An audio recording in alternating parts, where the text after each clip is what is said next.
منوعات الراديو وقعت حصريات أحداث هذه درامية. القضية في أمريكا عام 1924.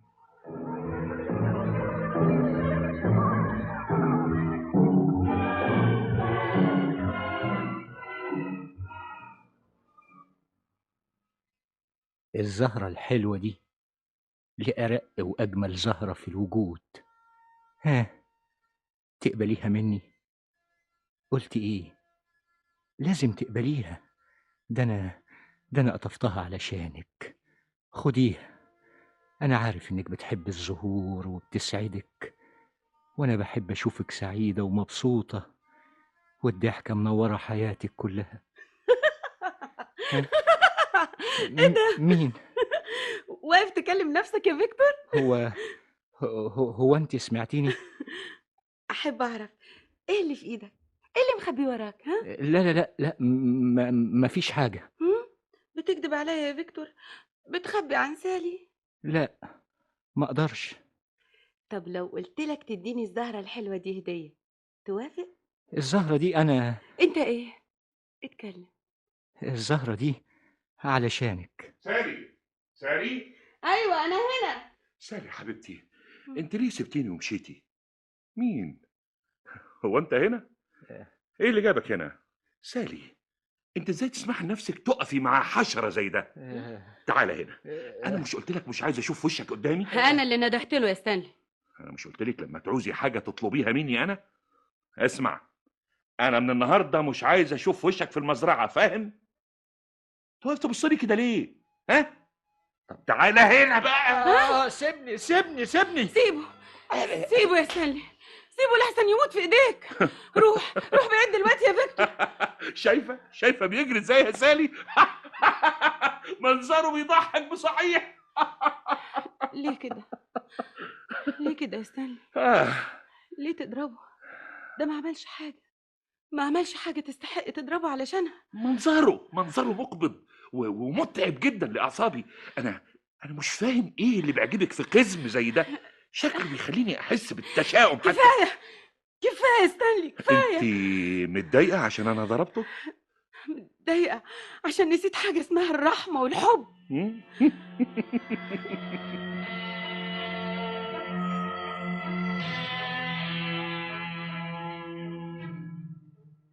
فيكتور، انت صديقي وانا خايف عليك. أنا عايز أفهم هو ليه بيكرهني.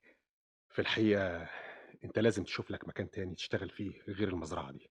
عايزني أسيب المزرعة؟ لا لا لا، مش ممكن. وليه ما تسيبش المزرعة؟ هتستنى ايه؟ ولا مش خايف على روحك من ستانلي؟ أنا ما أقدرش أسيب المزرعة، ما أقدرش أسيبها مهما حصل. قول لي يا فيكتور، انت بتحب سالي؟ ها؟ جاوب على السؤال. هقول لك بلاش تجاوب، لكن ايه آخرة الحب ده؟ أنا أنا مش طماع، وعارف إني قزم وشكلي دميم، وكفاية عليا أفضل في المزرعة جنب سالي، أخدمها وأسعدها. وبرضه ناوي تفضل في المزرعة لو عرفت ان سالي هتتجوز ستانلي؟ لا لا لا، مش مش ممكن. ممكن ليه؟ سالي سالي ممكن تتجوز أي واحد غير ستانلي. ليه؟ ستانلي إنسان شرير وقاسي، وممكن يعذبها بقسوته. واذا كانت سالي موافقة على الجواز من ستانلي، ساعتها ايه؟ اتكلم. فيكتور يا صديقي العزيز، ابعد عن سالي وابعد عن المزرعة، ده إذا كنت خايف على حياتك.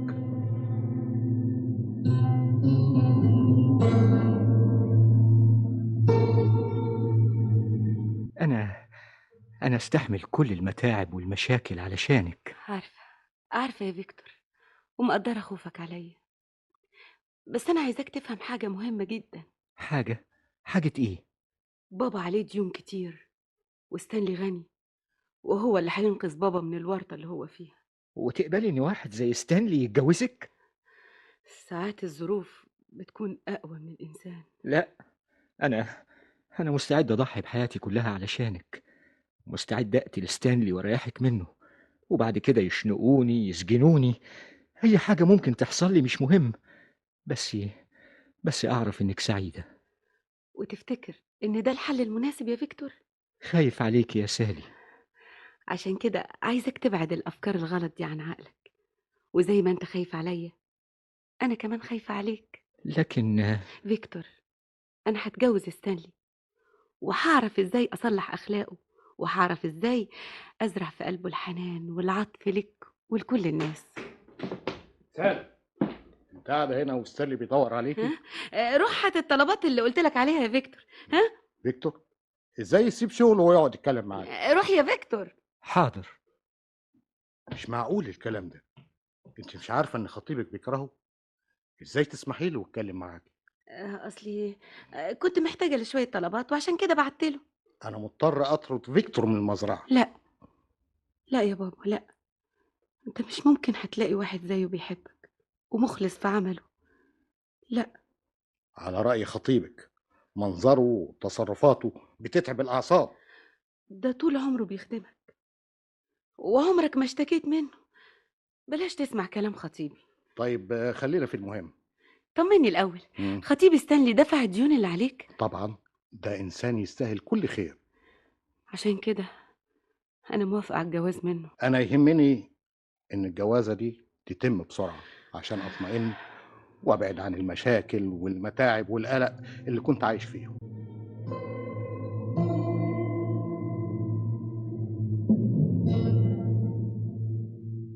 فيكتور، فيكتور، ايه قاعد لوحدك ليه؟ مالك؟ مفيش حاجة. بتفكر في ايه؟ لو قلت لك تديني الزهرة الحلوة دي توافق؟ فيكتور، جري سرحت في ايه؟ قلت لك مفيش حاجة، سيبني لوحدي. وبعدين معاك. وبعدين معاك يا فيكتور. أنا مش عايزاك تفكر غلط. رجعت تسرح تاني؟ يا راجل كلمني، انا بكلمك. انا خايف عليك يا فيكتور. وزي ما أنت خايف عليا أنا خايفة عليك. يا ترى يا ترى عاملة إيه وعايشة إزاي دلوقتي؟ لسه بتفكر في سالي؟ نفسي أعرف هترجع إمتى. ويهمك رجوعها ليه؟ أطمن عليها. انت ناسي انها في رحلة شهر العسل؟ يا ريت تكون سعيدة ومبسوطة، يا ريت.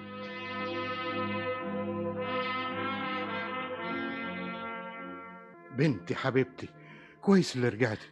انا كنت قلقان عليكي. يا ريتني ما سافرت معاه. ليه؟ ايه اللي جرى؟ طمنيني. كنت فاكرة إني هقدر أغير من أخلاقه وتصرفاته. أنا عمري ما شفت إنسان قاسي القلب زيه. مش اتفقنا انك كلب حقير! انا قلت لك مش عايز اشوفك هنا. بابا بسرعة الحقوا قبل ما يموتوا في إيده. واقف وبتتحداني؟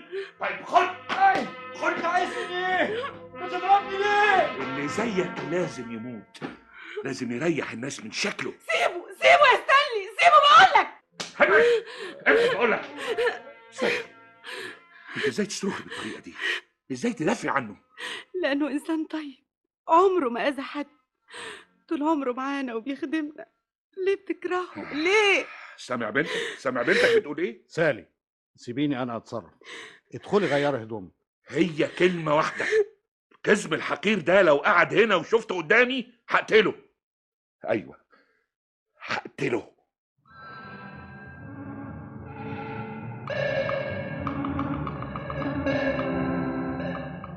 فيكتور، سمعت يا فيكتور؟ قبل ما يقتلني هقتله، هقضي عليه واريح سالي من شره. بس سالي حذرتك. نفسي أرحمها من العذاب اللي عايشة فيه. ما تنساش ان ستانلي غني، ووالد سالي محتاج لفلوسه، ولو قتلته هتقضي على سالي وابوها. والد سالي اتصرف غلط لما قبل واحد زي ده يشاركه في مزرعته. ابعد عنهم ارجوك، ارجوك ابعد عنهم. ده اذا كنت خايف على سالي.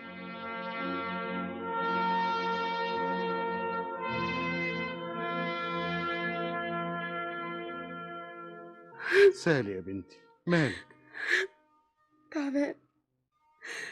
تعبانة يا بابا، تعبانة. طيب يا بنتي كلي. انت من امبارح ما اكلتيش حاجه.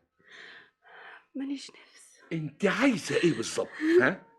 المفروض تبطلي التصرفات دي وتقومي من السرير. ستانلي، سيبني معاها شويه. يعني ايه؟ انا مش فاهم حاجه من اللي بتعمله ابدا. ارجوك بلاش بلاش القسوه، ها؟ مش كده؟ انت كمان بتكرر نفس كلام بنتك. اللي لازم تفهمه ان مش هقبل منك ولا منها كلام زي ده بعد النهارده. مفهوم اللي انا عايز اقوله؟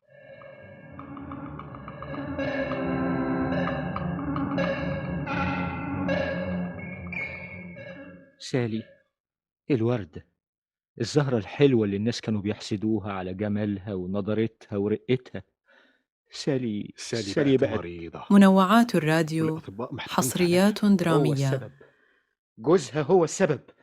سالي كان عندها أمل تنزع الحقد والقسوة اللي في قلبه، لكن ما قدرتش، وقدر هو بقسوته وبشره إنه يقضي عليها. فيكتور، فيكتور. سالي، إزاي سبت سريرك؟ تعالي تعالي. سالي، كده مش كويس عليكي. فيكتور، فيكتور يا حن قلب. فيكتور، أنا أنا بحبك. سالي، سالي، سالي.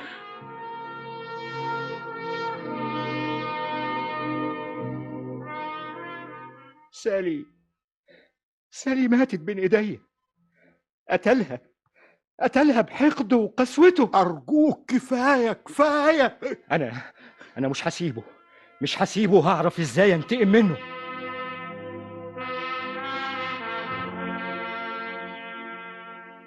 انت مين؟ وازاي تدخل عليا كده من غير اذن؟ مش عارفني يا ستانلي؟ هو انت ما كنتش شايفك عشان كنت واقف في الضلمه. شوفك ازاي كمان وانت قزم مش باين من الارض. بتضحك يا ستانلي؟ تعرف، انت جيت في وقتك. انا قاعد لوحدي ومحتاج حد يسليني. ممكن تعمل لي شويه حركات كده، يعني تجري تنط تتشقلب. المهم تسليني وتضحكني. بس انا مش جاي علشان اسليك، ها انا جاي انتقم منك. فيكتور؟ ايوه، جاي انتقم منك لانك انت اللي قتلتها. قتلت مين يا فيكتور؟ قتلت سالي بقسوتك وجبروتك وندلتك. بقالك مده كبيره ما اتضربتش مني. انا قدامك، اضربني، اضرب. مش خايف مني؟ لا، ولو عندك شجاعة اضربني. طيب خد خد خد. اضرب كمان. انا ممكن اقتلك. وانا كمان ممكن اقتلك دلوقتي. ها؟ تقتلني؟ ايوه اقتلك. بس انا مش هقتلك، ها؟ لان قتلك هيريحك. انا مش عايزك ترتاح. انت بتقول ايه؟ بقول مش هقتلك قبل ما اخد حق سالي. اضحك يا ستانلي، اضحك، لانك بعد كده مش هتضحك ابدا. المره دي لو ضربتك مش هرحمك ابدا. ستانلي، افهم كويس اللي هقولك عليه. ها؟ في امكاني اقتلك، في امكاني اعمل حاجات كتير، لكن انا قررت احرمك من اكبر نعمة. قررت احرمك من نعمة العقل. يعني ايه؟ يعني مش هسيبك الا لما اجننك. تجنني؟ ايوه، اجننك. هخليك تمشي في الشوارع تهزي. انتقامي منك هيكون بتحطيم عقلك وجنونك.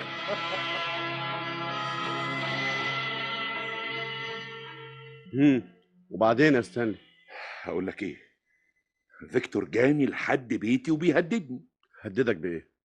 قال لي انه ناوي يجنني. كان في ايده سلاح؟ ابدا. وانت ضربته بكل قوتك؟ ضربته لغايه ما فقدت انا قوتي. وعايز ايه؟ انا بعت لك علشان استشيرك باعتبارك صديقي طبعا. وعايز رأيي بصراحة؟ اتكلم يا مايكل. مفيش داعي تبلغ البوليس. ليه بقى؟ اعتقد ان الموضوع تافه وبسيط وما يستحقش الاهتمام ده كله. ازاي يا مايكل؟ مؤكد هو متضايق عشان موت سالي ومش هيكرر اللي عمله تاني. تفتكر كده؟ ما هو لو بلغت البوليس والبوليس استدعاه ها؟ وحقق معاه هيزيد حقده عليك وجايز يتصرف تصرف مش كويس. قزم وحقير ويهددني انا. انسى الموضوع ده وما تفكرش فيه وريح اعصابك. انا فعلا اعصابي تعبانه ومحتاج انسى الموضوع ده. يلا بينا يا مايكل. ستانلي، انت ايه اللي جابك هنا؟ امسكوه، انده لعمال المزرعه عشان يضربوه. اضربوه بس مش عايزكم تموتوه. ايه ده؟ دول ضربوه لما فقد النطق. سيبه مرمى على الارض. يلا بينا يا مايكل، يلا.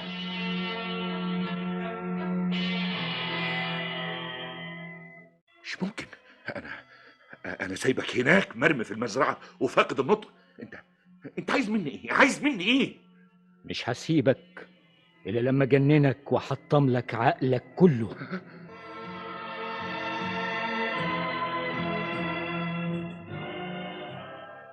ستانلي مش ممكن كده. انا سبت القزم في المزرعه مرمي وفاقد النطق، وخرجت وركبت القطر ونزلت من القطر لقيته قدامي. ايوه، لقيته بيقول لي نفس الكلام. مؤكد انت موهوم. اهو ده اللي حصل يا مايكل. انا مش هستريح الا لما اقتله.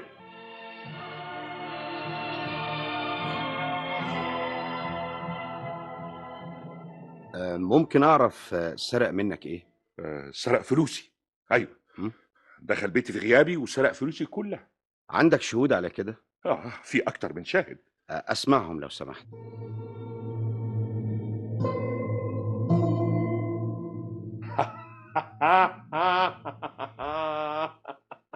افتكر دلوقتي استريح. لفقت له تهمه وسجنته يا مايكل. طبعا اذنك. مع السلامه يا مايكل. قال ايه؟ عايز يجنني المغفل.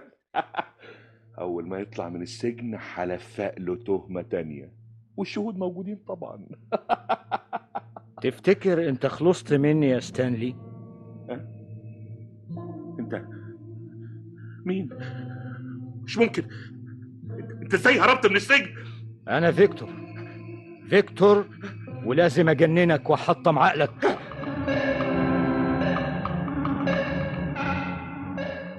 فيكتور في السجن وأنا شفته جوه السجن بنفسي. مش ممكن. فيكتور القزم كان عندي امبارح بالليل. ستانلي، أنا رأيي إنك تبطل شرب خمر. انا ما شربتش حاجه. فيكتور القزم انا شفته بعينيا دول ورجع يهددني. مرة تانية بأكد لك إنه داخل السجن، ولو حبيت تشوفه أنا ما عنديش مانع.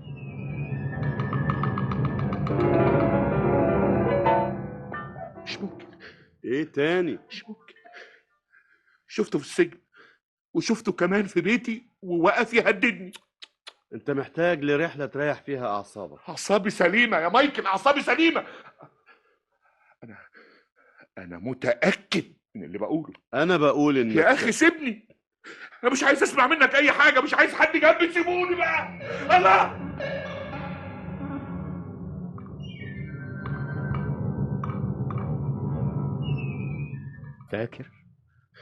فاكر احنا اتفقنا على ايه يا ستانلي؟ مين؟ فيكتور؟ مش ممكن. ايه اللي جابك هنا؟ مش ممكن. انا كنت قلت لك اني هجننك واحطم عقلك، لكن آن الأوان أقتلك وارتاح منك.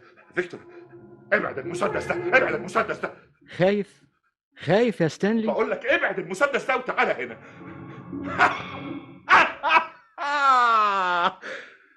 وبعد ما اخدت منك المسدس يا فيكتور، افتكر دلوقتي لازم انا اللي ارتاح منك.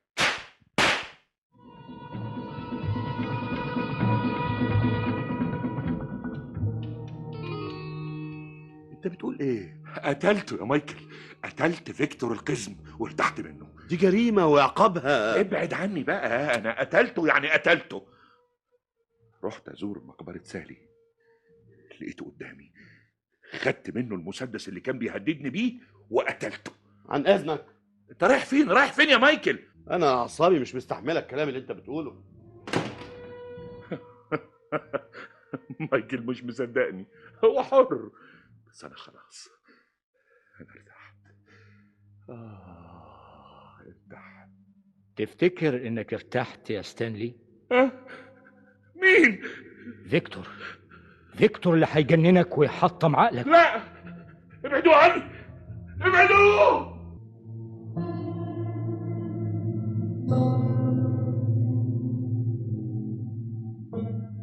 أنا عايز أفهم كل اللي حصل. أنا ما عملتش حاجة. أيوة، بس أنت كنت السبب في جنان ستانلي. مين اللي قال كده؟ صديقه. ستانلي قتل سالي بقسوته وندلته وحقرته وشره. ايوه، وانت كنت السبب في جنانه. لأنه يستاهل. طيب ممكن يا فيكتور بقى اعرف ايه اللي حصل بالظبط؟ أنا قلت له مش هسيبك لغاية ما تتجنن، واللي فكرت فيه حصل. طب وانت في السجن تقدر تقول لي ازاي كنت بتظهر له؟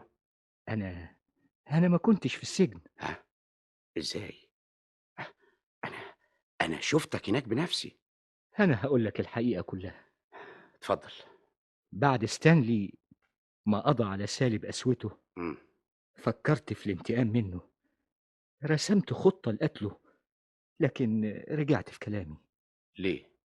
لأن قتله مش هيريحني ويريح سالي. علشان كده قررت أخليه يفقد عقله. وعملت ايه؟ رحت له وقلت له على اللي فكرت فيه. ضربني بكل قسوته وقوته، وخلى عمال المزرعة كمان يضربوني. وسابك مرمي على الارض فاقد النطق، وركب القطر وراح مكان بعيد ولقاك قدامه، مش كده؟ اللي كان قدامه مش أنا، ها؟ امال مين؟ أخويا التوأم. اخوك التوأم؟ وكان فين؟ كان كان في مكان بعيد في ولاية تانية.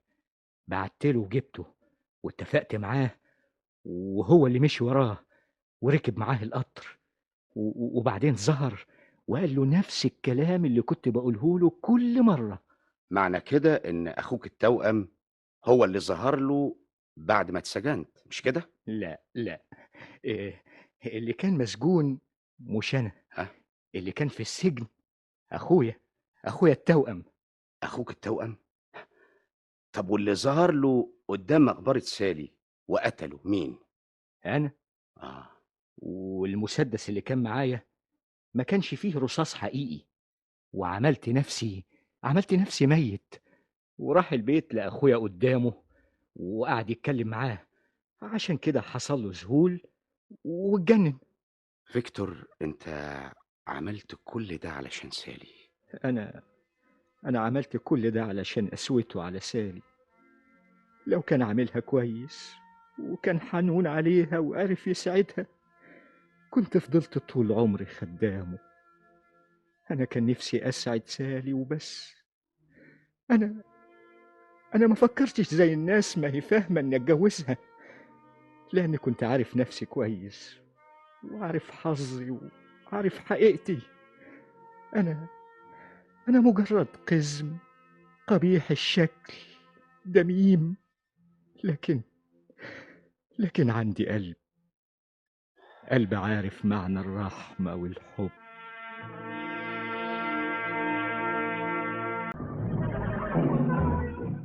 وقعت أحداث هذه القضية في أمريكا عام 1970.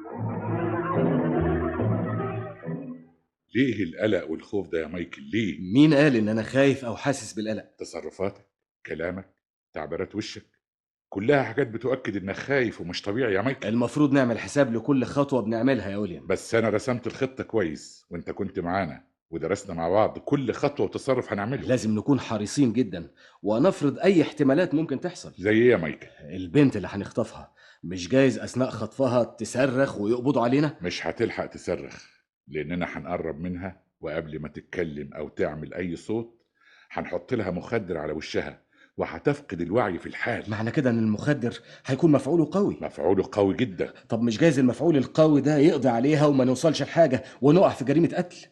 ألفريد، انت ساكت ليه؟ ما تتكلم.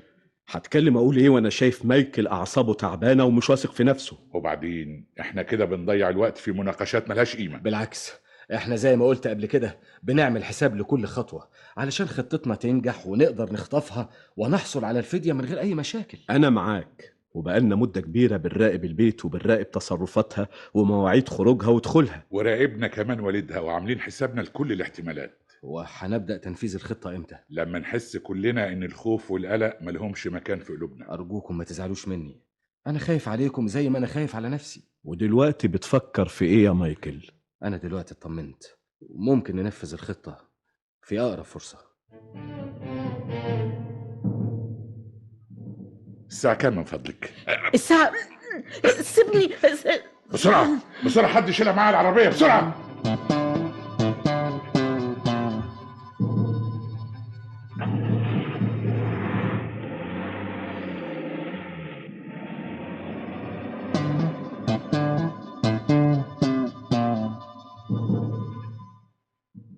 شفت يا مايكل؟ الخطة مش ممكن تفشل. المهم تكون لسه عايشة والمخدر ما قضاش عليها. عايشة، مش كده يا ويليام؟ في خلال دقايق هتفوق. معنى كده ان كل شيء ماشي تمام حسب الخطة؟ طبعا. وافتكر انت دلوقتي مطمن يا مايكل. هنتصل بابوها امتى؟ مش دلوقتي، انا عايزه يحس بالخوف والقلق عليها اكتر. مش جايز يبلغ البوليس؟ وبعدين معاك، قلنا نبطل خوف. الله، انت ليه كل ما اتكلم تغضب وتزعل مني؟ بلاش نختلف وخلينا نتصرف في هدوء. انا هتصل بوالدها بعد حوالي ساعة وهطلب منه الفدية. هتطلب كام؟ احنا مش اتفقنا هنطلب 50,000 دولار؟ مبلغ كويس، اتصل بيه. قلت مش دلوقتي، خليها كمان ساعة. ايه السبب؟ مش جايز المبلغ اللي هطلبه منه مش موجود في بيته؟ يعني ايه؟ يعني لازم نستنى لما تقرب البنوك تفتح وبعدين نتصل بيه. قصدك يعني لو ما عندوش المبلغ يروح يسحبه من البنك؟ ايوه، هو ده اللي بفكر فيه. مش جايز لو اتصلنا بيه يقعد يفكر وبعد كده يمكن يبلغ البوليس؟ لا، طب ويبلغ البوليس ليه؟ ما انا قلت جايز ما عندوش المبلغ في بيته، ولو طالت المدة لغاية ما يفتح البنك ممكن يتصرف ويبلغ البوليس. معنى كده انك عايز تتصل بوالدها قبل ما يفتح البنك بحوالي ساعة مثلا؟ ولو نص ساعة يبقى افضل، عشان ما يبقاش عنده فرصة يفكر ويروح على البنك ويسحب المبلغ المطلوب. ايه يا مايكل، بتفكر في ايه تاني؟ لا ابدا، مفيش حاجة. لغاية كده الخطة ماشية كويس قوي.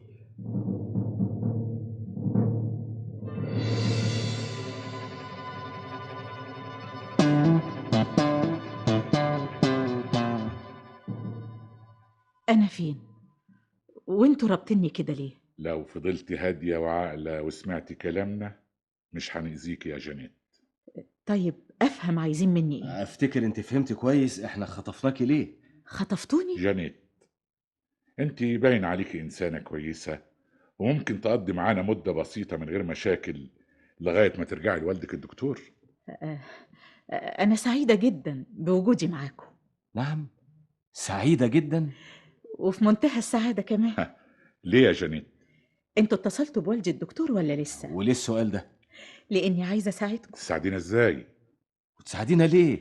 انتوا مش خطفتوني ومؤكد نفسكوا دلوقتي تحصلوا على الفدية، مش كده؟ كلامك غريب. بالعكس، كلامي في منتهى العقل والحكمة.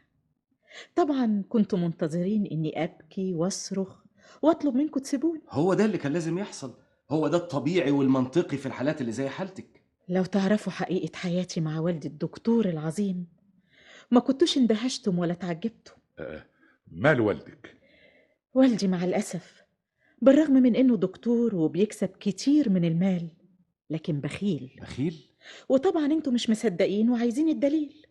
وايه هو الدليل اللي عندك؟ انتوا خطفتوني منين؟ من الشارع. وكنت قريبة من البيت، مش كده؟ عايزة تقولي ايه؟ انا كنت في حفلة عيد ميلاد صديقة ليا، وقبل ما اروح الحفلة طلبت من والدي يديني العربية اروح بيها. تعرفوا قال ايه؟ قال ايه؟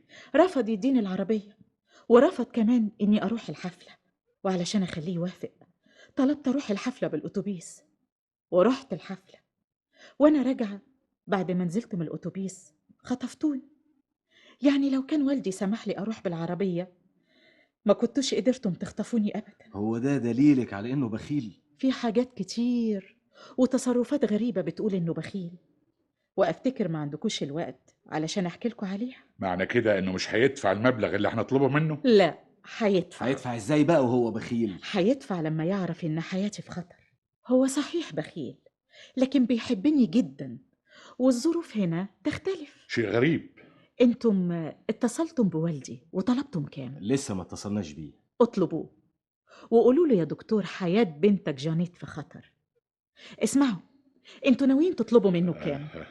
وليه السؤال ده؟ ارجوك اتكلم، خليك واضح معايا زي ما انا واضحة وصريحة معاك.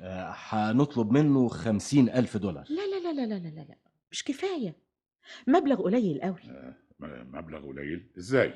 والدي الدكتور غني جدا، هو صحيح بخيل زي ما قلت لكم، بس مش ممكن يكون بخيل في الظروف دي، وعلشان كده ممكن تطلبوا مبلغ أكبر. كام؟ نطلب كام؟ حددوا المبلغ اللي يعجبكم وما تخافوش لأنه هيدفع.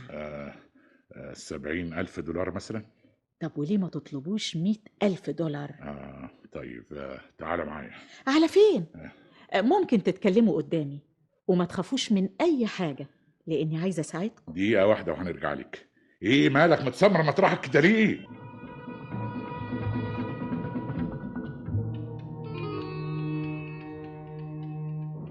اللي بيحصل ده شيء غريب.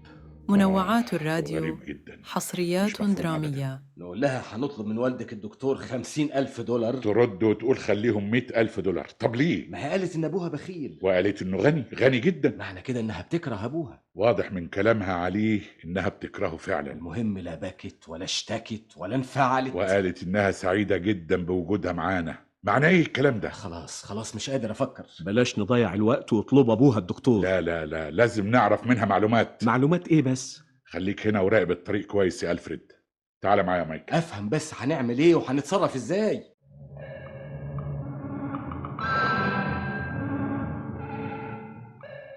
طبعا ناقشتوا الموضوع مع بعض. اسمعي يا جانيت، اللي لازم تعرفه كويس إني كنت صريحة وواضحة وما كنتش بكدب عليكم. ممكن أعرف أنت بتكرهي والدك ليه؟ اتصلتم بوالدي الدكتور ولا لا؟ جاوبي على السؤال لو سمحتي. بتكرهي والدك ليه يا جانيت؟ ومنين عرفتم إني بكره والدي؟ من كلامك عنه. وهيفيدكم بإيه؟ تعرفوا إذا كنت بكرهه ولا بحبه؟ يهمنا نعرف الحقيقة. الحقيقة إن والدي غني جدا، ولازم تعرفوا إنه بيحتفظ بفلوسه كلها في البيت. يعني مش شايل فلوسه في البنك؟ لا، محتفظ بيها في البيت في خزنة، والخزنة في الدور الأرضي من الفيلا اللي عايشين فيها. وليه محتفظ بفلوسه في الفيلا؟ علشان يهرب من دفع الضرايب، وأنا بنفسي سمعته وهو بيقول الكلام ده لواحد صاحبه. والدك الدكتور عنده قد إيه في الخزنة دي؟ كتير، أكتر من المبلغ اللي هتطلبوه. اطلبوا المبلغ وما تخافوش، بس لاحظوا حاجة مهمة جدا. حاجة إيه؟ هو هيقول لكم ما عنديش المبلغ ده وادوني فرصة علشان استلفه. طيب ليه هيقول كده؟ علشان تخفضوا المبلغ شوية، مش قلت لكم إنه بخيل؟ طيب في حالة لو قال الكلام ده إيه اللي ممكن نقوله؟ عظيم، كلامك ده مهم جدا. في الحالة دي هتقول له المبلغ عندك وفي الخزنة، وتقول له مكان الخزنة، وعلشان يدفع بسرعة قولوا له بلاش فضايح ومشاكل لحسن نبلغ عنك ونقول إنك هربان من الضرايب. والكلام ده هيخوفه؟ طبعا، وهيخليه يدفع بسرعة لأن سمعته تهمه كطبيب. مش جايز يبلغ البوليس؟ مش ممكن هيبلغ البوليس. ليه؟ انت ليه متأكدة كده؟ لأنك لو قلت لوالدي إنه متهرب من الضرايب هيخاف ويدور على أي شيء يرضيكم، خوفا على سمعته من الفضايح والمشاكل.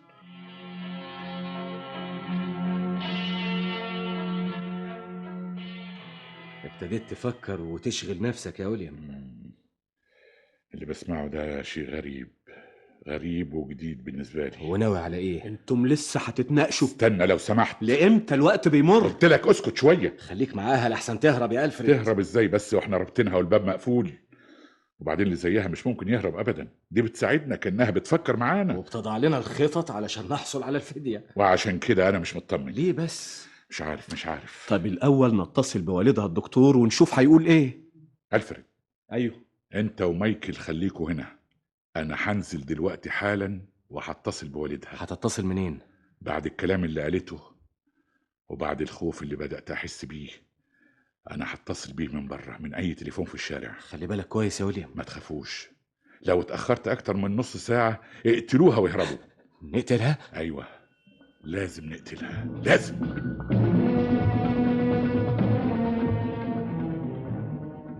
ازاي ده حصل؟ ازاي؟ انت مش كنت مع جانيت في حفلة عيد الميلاد؟ ايوه كنت معاها. امال هي راحت فين؟ جانيت راحت فين؟ انا قابلتها في الحفله وقلت لها ما تروحيش الا معايا. وايه اللي حصل بعد كده؟ بعد الحفله دورت عليها ما لقيتهاش. سألت عليها حد من صديقاتها؟ سألت واحده منهم. قالت لك ايه؟ قالت انها استأذنت ومشيت قبل انتهاء الحفله. ليه؟ ما اعرفش.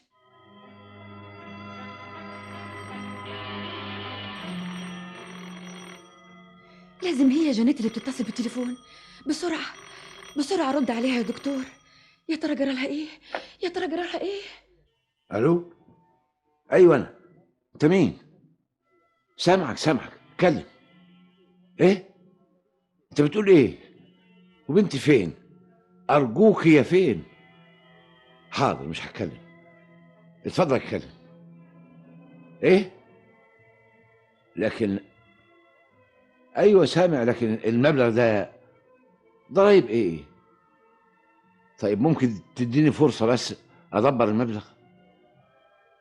وعارف كمان مطرح الخزنة. طيب حاضر، لكن اسمع. الو الو الو. قفل السكة. في ايه؟ ما فيش حاجة. ومين اللي كان بيتصل بيك يا دكتور؟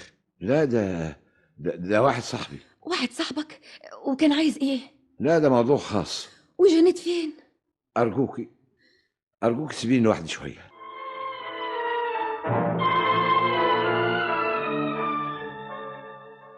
مؤكد اتصلت بوالدي الدكتور؟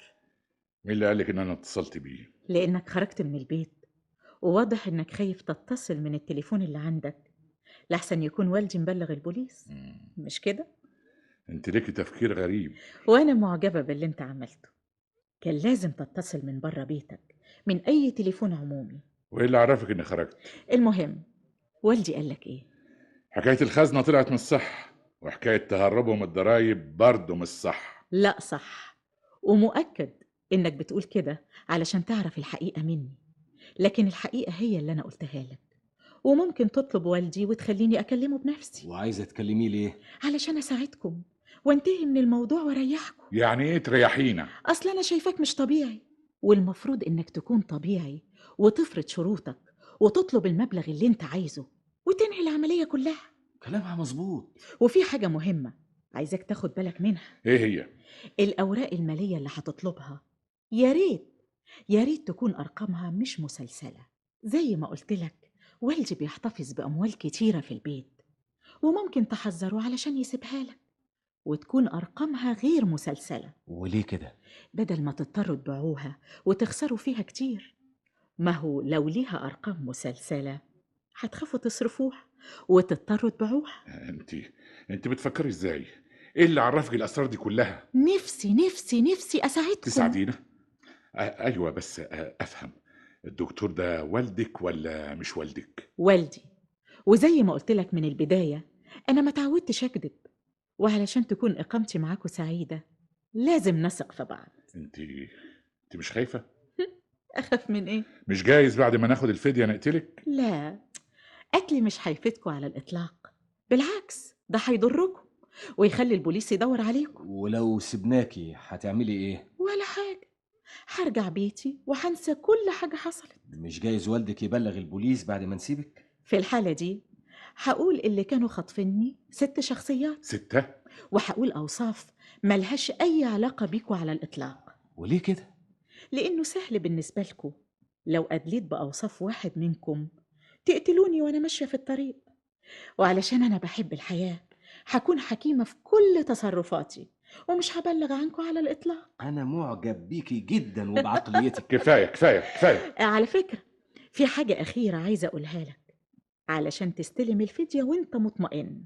أنا سامعك. في جسر صغير قائم فوق الطريق رقم 130 المؤدي إلى الطريق العام.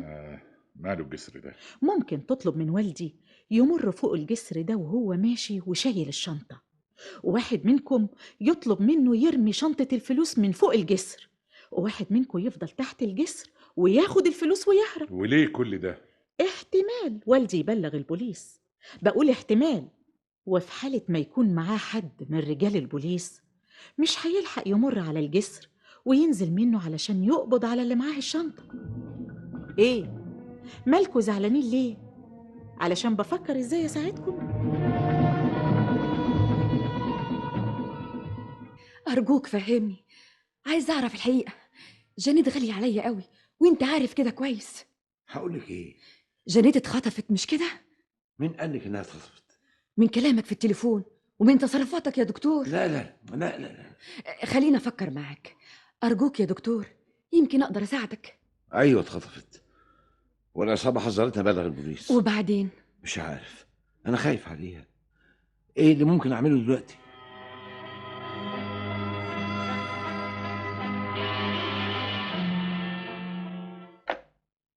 ألو؟ أيوه، أنا تحت أمرك. حدد المبلغ بس. خلاص حاضر. والمبلغ إزاي هتستلمه؟ أيوه عارف المكان ده كويس. هفضل ماشي بالعربية فوق الجسر، وأول ما أسمع صفارة هرمي الشنطة من فوق الجسر. لو ما سمعتش حاجة هفضل ماشي بالعربية. لا، مش ممكن أبلغ البوليس، دي بنتي.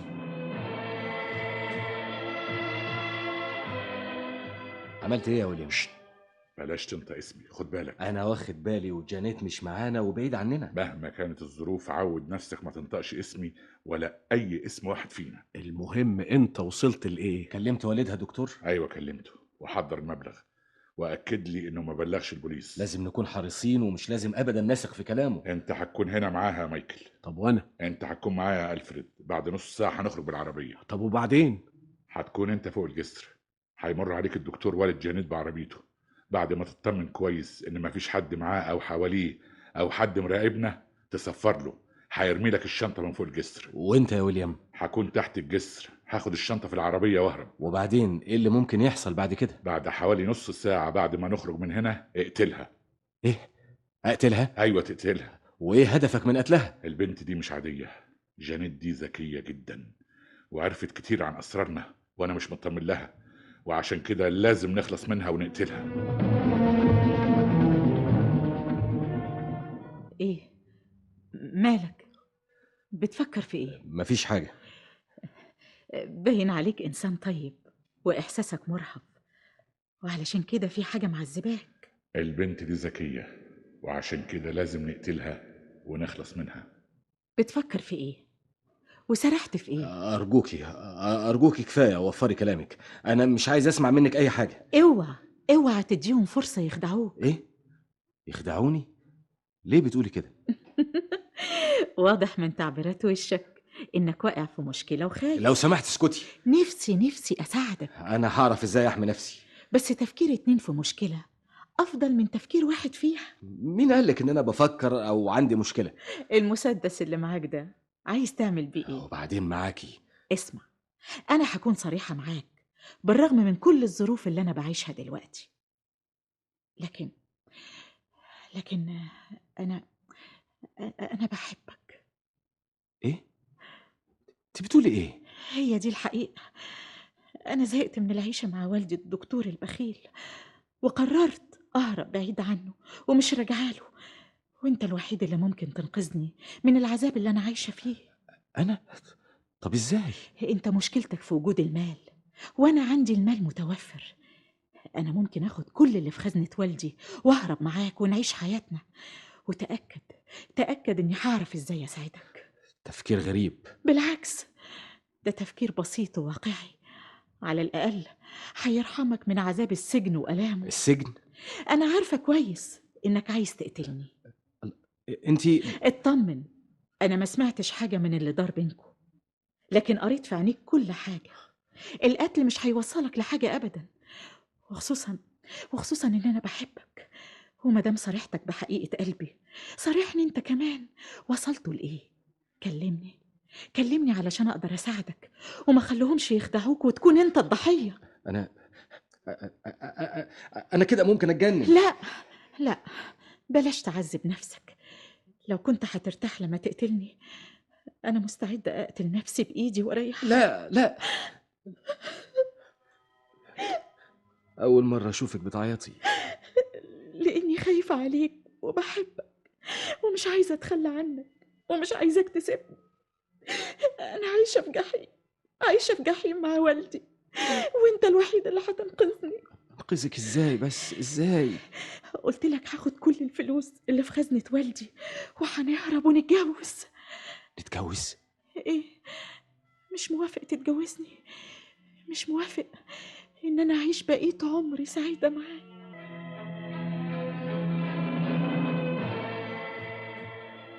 وفضلت ورايا بكلامها، أقنعتني إنها بتحبني، واضطريت أصارحها بحقيقة اللي حصل، وإن ويليام طلب مني أقتلها. بكت وحركت كل مشاعر بعياطها. كان ويليام استعد عشان يخرج مع ألفريد لاستلام الفدية من أبوها الدكتور.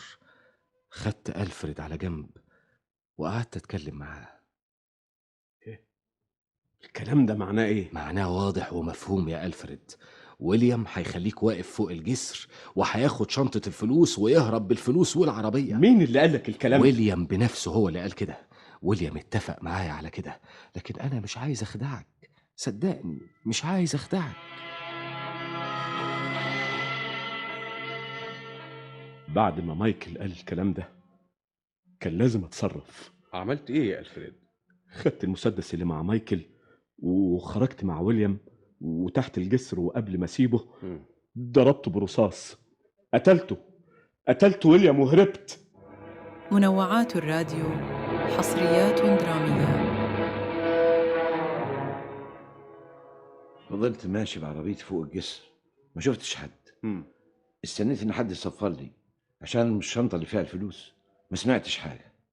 لفيت ورجعت تاني فوق الجسر اكتر من مره، وفي الاخر لقيت عربيه بوليس بتحاوطني. وسألناك رايح فين وهتدي لمين الشنطة اللي فيها الفلوس وأنكرت. كنت خايف على بنت جانيت، ما كنتش عارف انها قدرت تهرب منهم.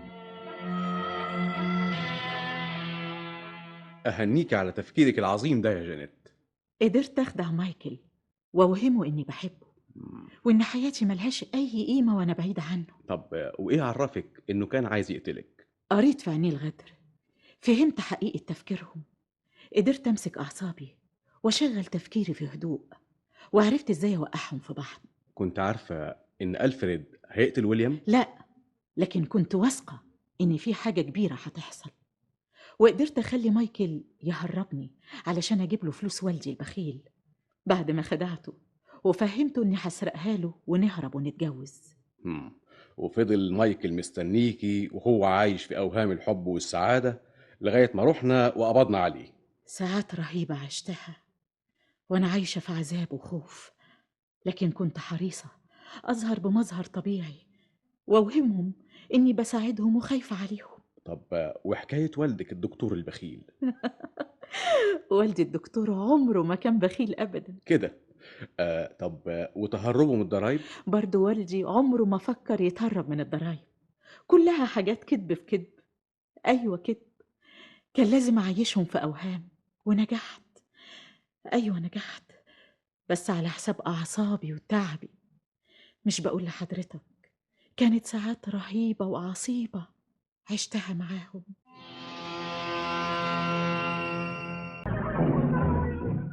وقعت أحداث هذه القضية في مصر عام 1962.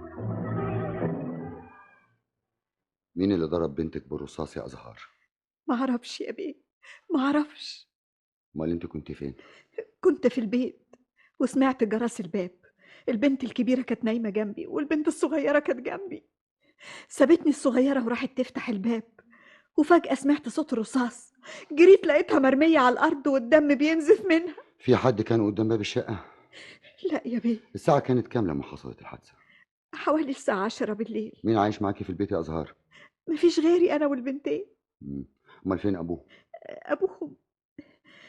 أبوهم مسجون يا بيه. ايه السبب؟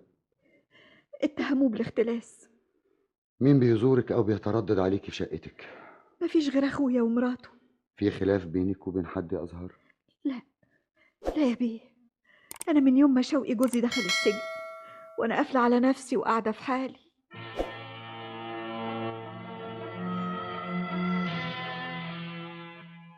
أنا يا بيه ساكن في الشقة اللي قصاد شقة الست أزهار.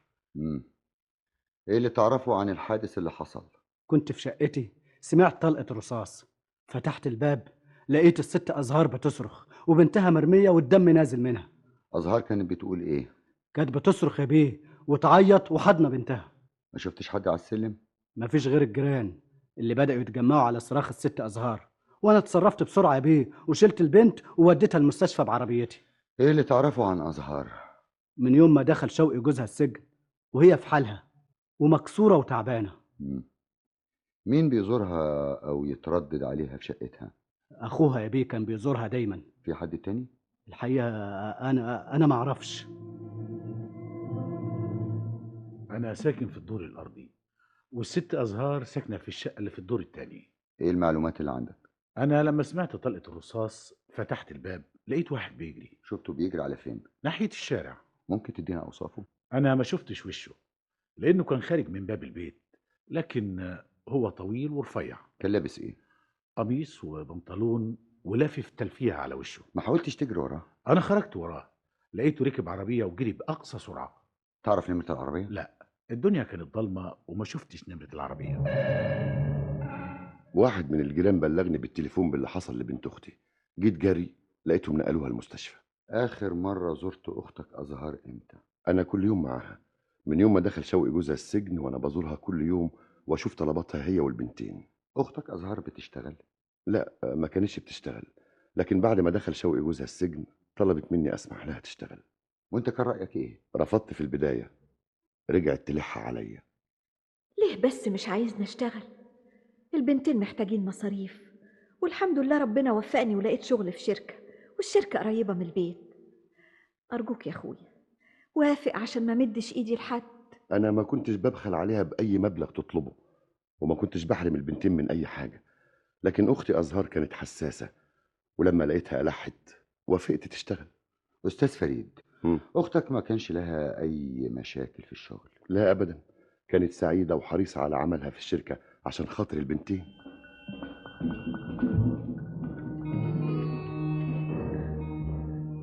شوقي طلع من السجن. شفته وصعب عليا حاله، تعبان وهلكان ومش قادر يصلب طوله. يا ترى ايه اللي هيعمله لما يعرف اللي جرى لبنته؟ ربنا معاه. مين اللي عملها؟ مين اللي عايز يحرق قلبي على بنتي اللي ما شفتهاش من سنين وانا في السجن؟ ده انا طلبت من ازهار مراتي ما تقولش للبنتين ان انا في السجن. عشت في عذاب وانا محروم منهم. مين يا شوقي اللي حاول قتل بنتك الصغيرة؟ ما اعرفش، واللي مش قادر افهمه ليه اختار الوقت ده بالذات علشان يضربها بالرصاص. بنتي انضربت يوم السبت وانا خرجت يوم الاثنين من السجن. عايز تقول ان اللي ضرب بنتك كان عارف كويس ميعاد خروجك من السجن؟ ليه لا، وحب يحرق قلبي عليها وانا خارج، وكل امل ان انا اشوفها واحطها في عينيا.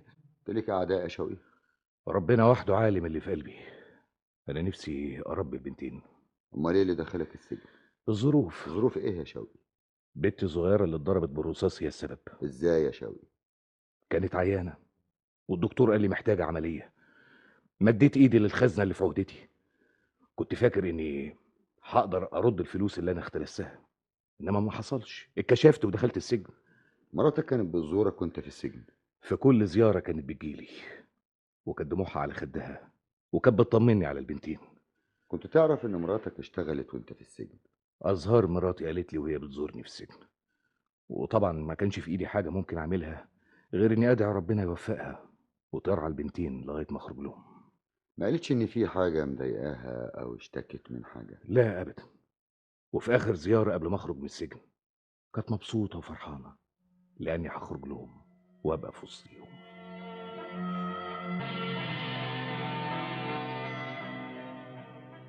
شوقي، انت لسه ما نمتش؟ هنام ازاي وبنتي بين الحياه والموت في المستشفى يا ازهار؟ الدكتور طمنا وقال انها اجتازت مرحله الخطر. قلبي مش مطمن عليها وحاسس كده ان انا مخنوق. ربنا وحده عالم بحالنا. بس ما هو في ايه يا ازهار؟ مالك؟ في حاجه عايزه تقوليها؟ ايوه، حاجه خبيتها عن البوليس ونفسي اسالك عنها يا شوقي. اتكلمي يا ازهار. حاجه ايه؟ انت تعرف واحد اسمر وتخين وبيعرج وكان معاك في السجن؟ مين ده؟ ما قاليش على اسمه. انا مش فاهم اي حاجه. الراجل ده شفتيه فين؟ جاني هنا لحد البيت. جالك لحد البيت؟ امتى وقالك ايه؟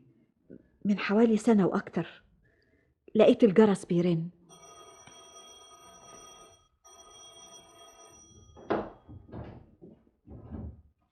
مساء الخير. مساء النور. حضرتك مرات الأستاذ شوقي، الست أزهار مش كده؟ أيوة. خير؟ خير أوي. أنا جاي لك من عند الأستاذ شوقي. أنا أصل كنت معاه لا مؤاخذة في السجن. أرجوك بلاش حكاية السجن دي. صح، عندك حق. الأستاذ قال لي إن البنات فاهمين إنه مسافر. أنا غلطان ومحولة حضرتك. ندخل في الموضوع. موضوع ايه؟ أنا صحيح كنت في السجن، قصدي في اللي بالي بالك، لكن جدع وما عوضش الإيد اللي تتمدلي بالخير أبدا. لو سمحت ادخل في الموضوع، احسن واحدة من البنات تصحى، وانا مش عايزة مشاكل. يا سلام، بالظبط. هو خايف عليهم وانت كمان خايفة عليهم. دي حكاية ولا الحواديت. حضرتك عايز ايه؟ أمانة وعاوز أسلمها ولا مؤاخذة أمشي. امانة ايه؟ الظرف ده فيه مبلغ محترم من الأستاذ شوقي جوز حضرتك. والمبلغ ده يعني ايه؟ ما أنا قلتلك أمانة ولازم توصل لأصحابها. بس انا عايزة اعرف شوقي جاب المبلغ ده منين وهو في السجن. بيقولوا الباب اللي بيجيلك منه الريح سده واستريح، وكل طلبه مني أسلمك لمؤاخذة الظرف وبس. ما انا لازم اعرف جاب منين الفلوس دي اللي في الظرف. كده ما ينفعش تستلمي الظرف وبس. لا مش هستلمه. لا ايه، انت عارفة المبلغ اللي في الظرف كام عشان ترفضيه؟ من غير ما اعرف. مع السلامة، ومن فضلك ما تبقاش تيجي هنا تاني مهما حصل. الأستاذ شوقي قال لي أسلمك الفلوس دي مش عشانك، عشان لا مؤاخذة البنات. أرجوك أنا مش عايزة حاجة، وزي ما قلت لك ما تحاولش تيجي هنا تاني، وإلا هطلب من أخويا يبلغ البوليس عنك. بوليس؟ لا مؤاخذة لي بس. مع السلامة، مع السلامة. وما خدتيش الظرف يا أزهار؟ لا ما خدتوش، لأني حسيت إن الفلوس دي مش من طريق سليم. لكن إيه؟ مين ده يا شوقي؟ ومنين الفلوس اللي كانت في الظرف دي؟ جبتوها منين؟ فلوس ايه بس؟ انت بتتكلمي عن حاجه انا مش فاهمها ابدا. مش فاهمها ازاي بقى وانت لسه من شويه بتسالني ليه ما خدتيش الظرف؟ لاني زيك مستغرب ومش فاهم اي حاجه. شوقي، انا تعبت كتير في حياتي بعد دخولك السجن، والبنت اللي اختلست الفلوس علشانها مش عارفه ايه اللي ممكن يجرى لها. انا مقدر كويس قوي اللي عملتيه وانا في السجن يا زهر. اهم حاجه دلوقتي تصارحني بحقيقه اللي حصل. ما حصلش اي حاجه، والشخص اللي بتتكلمي عنه ده انا ما اعرفوش. ما تعرفوش ازاي بس؟ وهو قال لي على حاجات ما حدش يعرفها الا انا وانت. انا طول عمري دغري يا زهر، عمري ما خبيت عنك اي حاجه. لو كنت دغري وماشي سليم ما كانش حصل اللي حصل يا شوقي. لو كنت دغري ما كنتش مديت ايدك للعهده ودخلت السجن وعذبتني وصغرتني. انا بالطريقه دي هزعل منك كده يا زهر؟ بلاش تفكريني بالنقطه السوداء دي في حياتي. طب عشان خاطري افتح لي قلبك وقول لي حقيقه الراجل اللي جاني ده. قلت لك ما اعرفش عنه اي حاجه، ونفسي اعرف مين هو.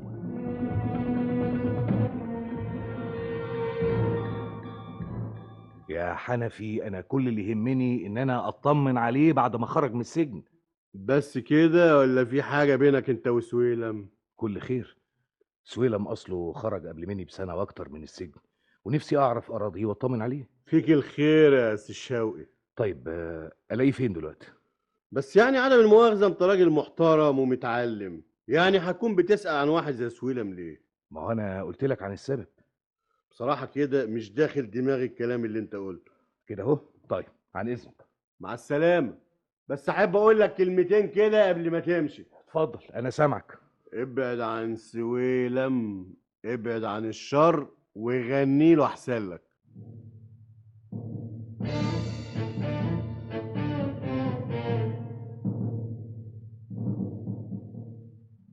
ايه شوقي بيدور عليا انا؟ والشر في عينيه يا سويلم. عايز ايه من سويلم؟ ده السؤال اللي يجاوب عليه سويلم مش احنا يا حلو. انا ما صدقت وخرجت من السجن ونسيت الاشكال اللي جواه. امال بيسأل عنك ليه؟ ولا مؤاخذة قال لك ايه بالظبط؟ واحنا اللي هنقوله هنعيده؟ ما قلت لك سأل عنك والشر في عينيه وقلبه مليان غل منك. طيب ايه؟ ما تفهمنا يا سويلم. ما تسكت انت وتخليك في حالك. سكت. يلا شوف لك حته اقعد فيها، خلينا اتفاهم مع الراجل. قلت سكت ومش هتكلم. سويلم خلي بالك من نفسك. انا مش خايف منه، ويجي يقابلني لو عايز، انا تحت امره. الله، انا غلطت كده ان انا بنبهك ولا ايه؟ ما انا قلت لك مش خايف منه. انت حر، انا اللي عليا عملته.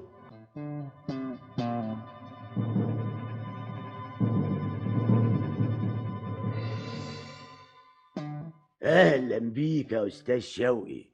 يا سلام، ده انت الوحيد اللي كنت بتهون علينا عذاب السجن. سويلم، سامعك وتحت امرك، ولما عرفت انك بتدور عليا جيت لك بنفسي يا سي شوقي. انت عارف كويس قوي انا بدور عليك ليه. طلباتك يا حلو. الفلوس. فلوس لا مؤاخذة. سويلم بلاش نلف ولا ندور. الله، مرات حضرتك قالت لك على كل اللي حصل؟ ايوه قالت لي. قالت لك اني رحت لها لغايه البيت وفي ايديا ظرف محترم فيه المبلغ؟ حصل يا سويلم. ورفضت تاخد الظرف وهزقتني، ومش كده وبس، قالت لي منوعات لو جيت لها الراديو هنا تاني بيتها حصريات هتبلغ درامية. عني البوليس. سيبك من اللي حصل، الفلوس فين؟ تفتكر بعد اللي عملته الست مراتك كنت هعمل ايه؟ طبعا اتصرفت في الفلوس. ايه؟ اتصرفت فيها ازاي؟ هكون اتصرفت فيها ازاي يعني؟ الله، طبعا على الشرب والقمار. ازاي تتصرف فيها؟ انا مش غلطان، وكنت راجل جدع وامين معاك، ومراتك هي السبب. روح لها ولومها واتخانق معاها، اسالها ليه ما خدتش الفلوس وريحتني منها. حق يا سويل. صح، حقك. بس انا دلوقتي لا مؤاخذه ما عنديش، لكن عندي لعبه كده حلوه قوي، اشترك معايا فيها وخد اللي انت عايزه. لا. الله، لا ليه؟ مش عايز فلوس؟ موجوده، بس اللعبه عايزه واحد متعلم ومتنور زيك كده. ها، قلت ايه يا بطل؟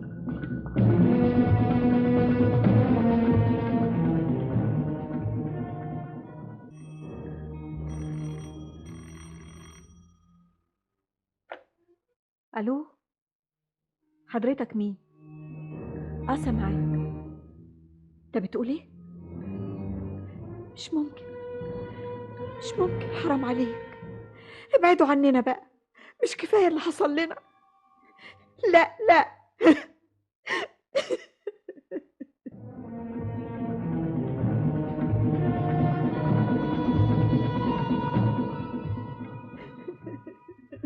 أزهار، بطلي عياط بقى. فهميني ايه اللي قالهولك في التليفون. قال لي المره اللي فاتت الرصاصه جت في بنتك الاولانيه، المره الجايه هيخطف بنتي التانيه، وهي جايه من المدرسه ومش هشوفها ابدا. لا، الموضوع ده مش ممكن اسكت عليه، احنا لازم نبلغ البوليس. انا خايفه يا فريد، خايفه.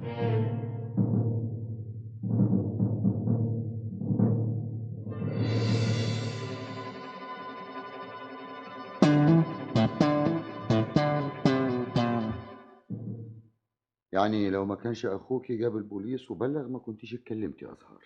انا مش ناقصه مشاكل وفضايح، بس انا سالتك قبل كده. المهم بنتي انا خايفه عليها دلوقتي، بوديها المدرسه وبروح اجيبها وانا الخوف مالي قلبي. طب لو سمحت تساعدينا وتقولي لنا كل حاجه تعرفيها. حاضر. اخوكي قال ان في واحد جاب لك ظرف فيه فلوس اثناء وجود شوقي جوزك في السجن، ورفضت الفلوس وقلت له يبعد عني. اسمه ايه اللي جاب لك الظرف؟ ما اعرفش اسم. قلت لشوقي جوزك على اللي حصل بعد ما خرج من السجن؟ ايوه قلت له. وشوقي قال لك ايه؟ قال لي ما يعرفوش وطلب مني انسى الموضوع ده. هو ده نفس الشخص اللي كلمك في التليفون وهددك؟ جايز هو وجايز مش هو. طيب لو سمحتي تدينا اوصاف الراجل اللي جالك البيت عشان يسلمك الفلوس.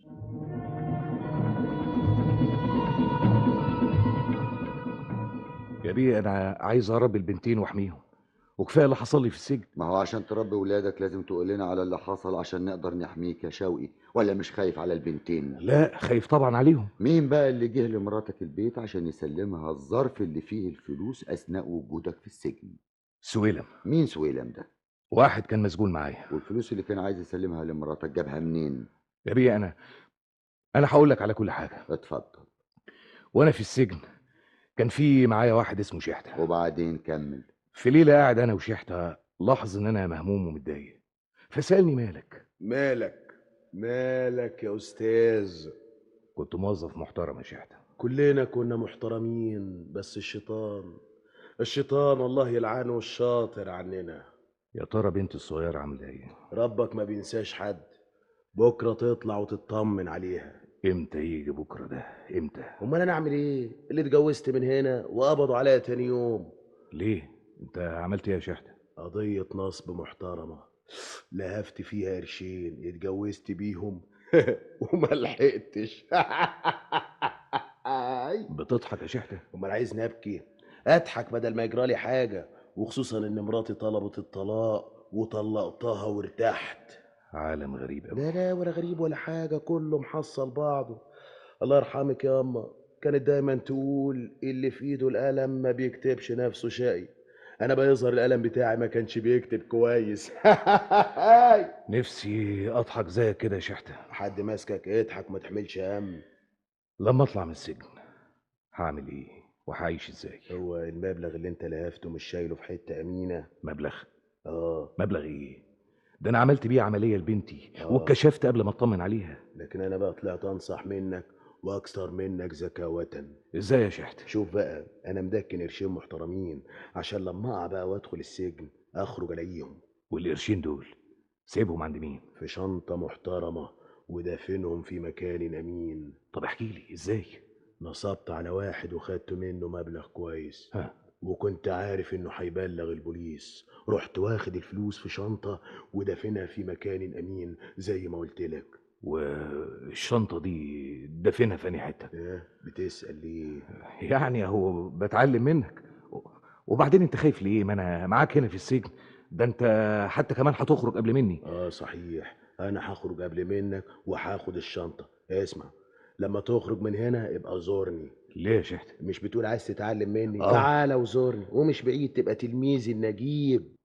ها، وبعد كده حصل ايه يا شوقي؟ قعد شحته يحكي لي على جرائم النصب اللي عملها. وقالك على المكان اللي دافن فيه شنطه الفلوس؟ يا ريته مالي. ليه يا شوقي؟ المبلغ كان كبير، ومع الوحده والضلمه اللي انا عايش فيها جوه السجن بدات افكر. تفكر في ايه؟ في يوم قعدت مع سويلم، كان فرحان زي عوايده وبيضحك.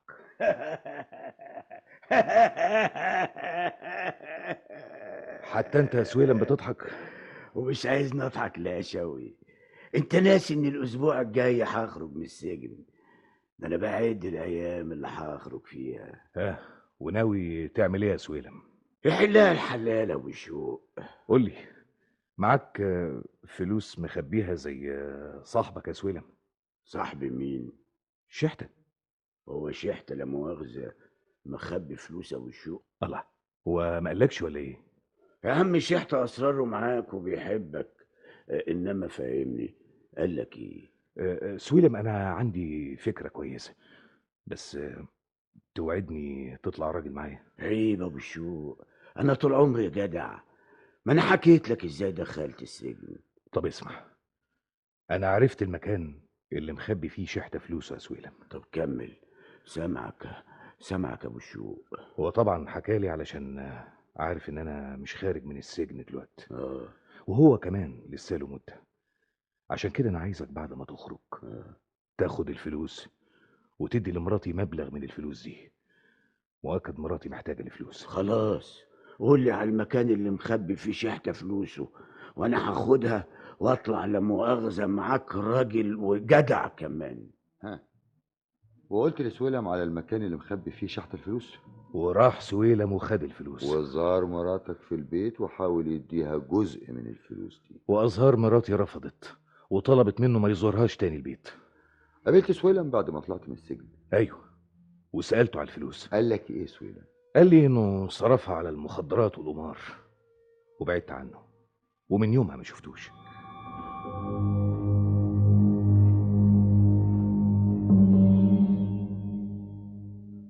ساعات البيئة انا ما اعرفش حاجه عن الموضوع ده. شوقي قال انه حكالك وانت رحت وخدت شنطه الفلوس المدفونه بتاعه شحته. ما حصلش يا بيه، شوقي ده كذاب.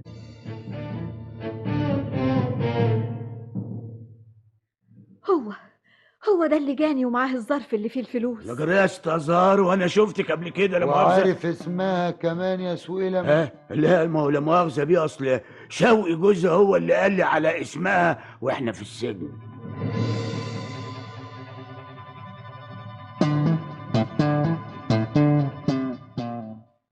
افتكر بعد الادله اللي ضدك دي لازم تتكلم يا شحته. انا مش عارف ايه اللي خلاني حكيت لشوقي عن اسراري. انا كنت فاكر انه كويس، وكمان كنت عارف انه هيخرج بعديه من السجن، عشان كده حكيت له. وبعد ما خرجت من السجن ايه اللي حصل؟ رحت ادور على الشنطه في المكان الامين اللي خبيتها فيه، ما لقيتهاش. أعصابي تعبت وقلبي قادت فيه النار. مين اللي عملها؟ محدش يعرف مطرحها غيري. وافتكرت شوقي وكلامي معاه، قلت جايز طلع من السجن. طب يطلع ازاي وانا سايبه؟ قلت يمكن هرب. وعملت ايه يا شحتة؟ رحت وراقبت البيت وسألت واحد في الحتة اللي ساكن فيها، قالوا لي لسه في السجن. خليت واحد بقى من اصحابي زاره في السجن وعرفت انه لسه هناك. وبعدين رحت وقابلت سويلم. ايه بتضحك على ايه يا سويلم؟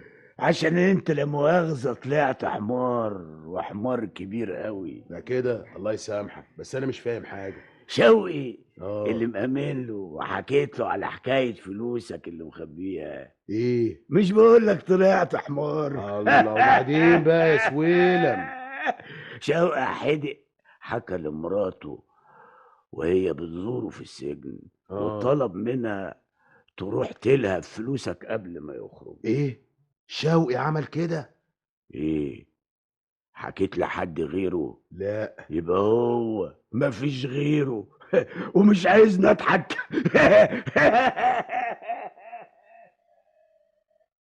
ها وعملت ايه يا شحتة؟ بعد ما سويلم قال لي الكلام ده قلت لازم احرق قلبه زي ما حرق قلبي على فلوسي. طب احرق قلبه ازاي؟ فنكرت انا بقى، ولما عرفت انه قرب يطلع من السجن وقبل ما يطلع بيومين قمت واخد بعضي ورحت بيته. ضربت الجرس، طلعت لي بنته الصغيرة، رحت ضاربها بالرصاص وهربت.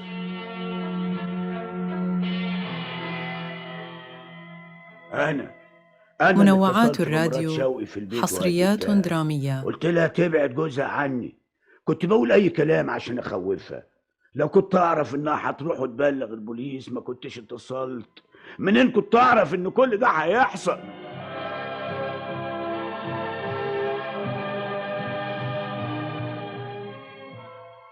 استحملت كتير، عشت في عذاب وانا بكدب على البنتين واقول لهم ابوكم مسافر. استحملت نظرات الناس وكلامهم، قفلت بابي على نفسي عشان اسعدهم. انا عارف يا ازهار اللي كنت بتعمليه وهو في السجن. ما كنتش انت بتبخل عليا بفلوسك ودايما كنت معايا ومع البنتين، معقولة اتخلى عنك؟ ده انت اختي. ورفضت اني اشتغل. ما كنتش عايزة اتعبك، كفاية اللي انت كنت فيه. وكل ده وشوقي ما قدرش. انا كنت بفكر فيه ليل ونهار واستنى اليوم اللي يطلع فيه من السجن، وهو في السجن بيخطط ويرسم عشان الفلوس. خلاص يا ازهار خلاص.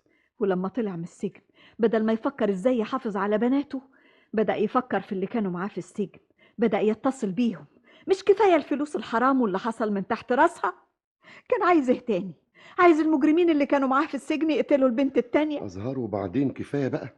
صح، انا معاك، كفاية لغاية كده. هو اختار طريق وانا عليا اختار الطريق اللي حافظ فيه على بناتي وحياتي. يعني ايه يا ازهار؟ انا مش عايزاه يا فريد، مش عايزاه، مش عايزه اعيش معاه. لازم يطلقني، لازم يطلقني. ايوه بس انت كده بتحكمي عليه بالعذاب يا ازهار.